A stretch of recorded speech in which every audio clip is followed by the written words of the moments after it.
EMSന്റെ കുടുംബവുമായി അടൂർ ബാസിക്ക് അടുത്ത ബന്ധമായിരുന്നു ഉണ്ടായിരുന്നത്. വള്ളുവനാട്ടിൽ എവിടെയെങ്കിലും ഷൂട്ടിങ്ങിന് വരുമ്പോൾ ഒരു നേരത്തെ ആഹാരം EMSന്റെ തറവാടായ ഏലംകുളം മനയിലെത്തി കഴിക്കണം എന്നുള്ള നിർബന്ധക്കാരനായിരുന്നു അടൂർ ബാസി. 1959 EMS മന്ത്രിസഭയുടെ തകർച്ചയ്ക്ക് മുഖ്യ കാരണം പൂന്തുറ കടപ്പുറത്തെ വെടിവെപ്പായിരുന്നു. ഫ്ലോറിഡ എന്ന ഗർഭിണിയുടെ മരണത്തിന്റെ പേരിലായിരുന്നു ജനരോഷം ഇളകിമറിഞ്ഞത്. പ്രധാനമന്ത്രി ജവഹർലാൽ നെഹ്റു പോലും ഈ സംഭവത്തിന്റെ പേരിൽ EMSനെ വിമർശിച്ചിരുന്നു.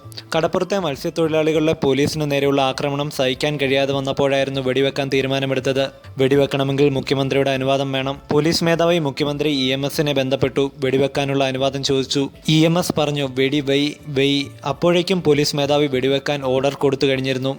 അടൂർ ബാസിയുടെ ഭാഷയിൽ പറഞ്ഞാൽ സംസാരിക്കുമ്പോൾ മാത്രമുള്ള EMSന്റെ വിക്കായിരുന്നു ഈ ദാരുണ സംഭവത്തിന്റെ പ്രധാന വില്ലൻ. EMS പറയാൻ വന്നത് വെടിവെക്കരുത് എന്നായിരുന്നു. പത്രക്കാരെ വിളിച്ചുകൂട്ടി അടൂർ ബാസി സ്വതസിദ്ധമായ ശൈലിയിൽ വയറു കുലുങ്ങിച്ചിരിച്ച് ഫലിതരൂപേണ ഈ വിക്കിന്റെ കഥ അവതരിപ്പിച്ചപ്പോഴായിരുന്നു കേരളം ഒന്നടങ്കം ഏറ്റിച്ചിരിച്ചുകൊണ്ട് EMS എന്ന ചരിത്ര നായകന് മാപ്പ് കൊടുത്തത്.